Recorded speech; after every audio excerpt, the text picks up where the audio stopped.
Okay, now we're going to do part 5, and I'm going to show you how to thread this machine, this Kenmore machine. So the instructions on threading the machine can be found on page 14 and 15 in the owner's manual. So the first thing you want to do is make sure your needle is not inserted into your fabric. So you want to be able to raise the needle. If it's in the fabric, which is not here, but if it were, you want to just roll the hand wheel until it's out of the fabric. And then the other thing that's very important is you want to make sure your presser foot is not down. You must lift your presser foot, okay? By doing this, it will release the pressure off the tension disc so that the thread is threaded properly in the machine. If you have your presser foot down when you thread the machine, your stitching will be off, your tension will be off, and you won't know what's wrong, and that's what's wrong. So make sure you always lift that presser foot. So we're going to put the thread on the spool pin counterclockwise, similar to how we did it when we wound a bobbin. So it's going to go counterclockwise like this, where it's coming off the spool that way. Right? Then we're going to put the thread in under the thread guide right here. This plastic part is the thread guide. So it goes right through here like this and pulls forward.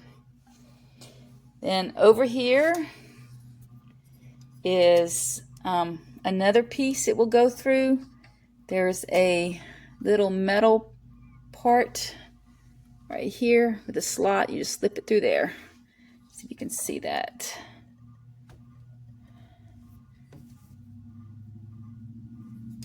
Like that. All right, and then I'm going to move the camera back a little bit. Then the thread's going to come straight down.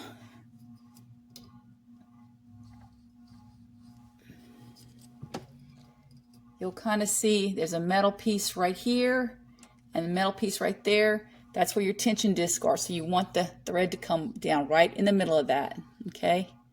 You're going to go straight down and then up this way. And you can kind of see this little spring going up and down. So you want the thread to pull that up. Then the thread comes through this thread lever right here. There's a little slot on that part right here. And then you go straight down and you pull the thread through this thread guide right here. Okay, I'm trying to get in closer to the actual. Okay, then the thread goes through this thread guide, this piece right here. And then it's really hard to see, but there's this little wire right here under the needle clamp screw right there. So you're going to take your thread. Let me see if I can get a little closer.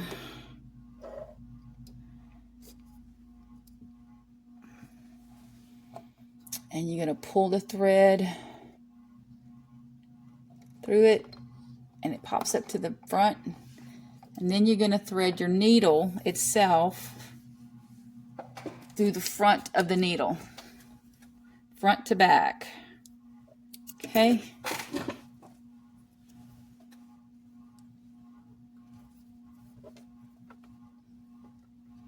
Your thread. Your needle's threaded from front to back. Put the thread underneath the presser foot. Okay, so you have the bobbin thread, which I've made it a different color than the top thread, and you have the upper thread. So now you need to pull the bobbin thread up through the plate here. So to do that, you're going to hold the upper thread in your hand like this, and then you're going to take the hand wheel and you're going to pull it one revolution around. And what's going to, okay, do that. And then pull on the upper thread.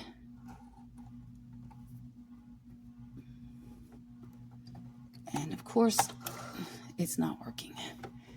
And it pulls a loop up, but in this case, it doesn't want to do that. Okay, all right, I got it. So it pulled up the bobbin thread. You see that loop right there? So you might want to take a pointy object of some sort but nothing where you're going to cut it. And so like a pin and pull it through like that. All right. So now the bobbin thread is where it needs to be at. You're going to take both threads, put it underneath the presser foot, and there you have it. So one thing to note, that if you have trouble getting that bobbin thread up, there could be a few reasons why that you can't get it up.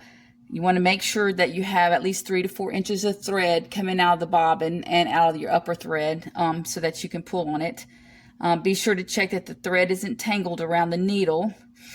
And if then you're still having trouble with all that, if you open up the bobbin case, you want to be sure the thread isn't tangled in the bobbin case down here. So if it is, just remove the bobbin and reinsert it and try to pull up the bobbin thread that way. On the next video, we will I will show you how to sew a straight stitch, a zigzag stitch, and how to adjust your tension.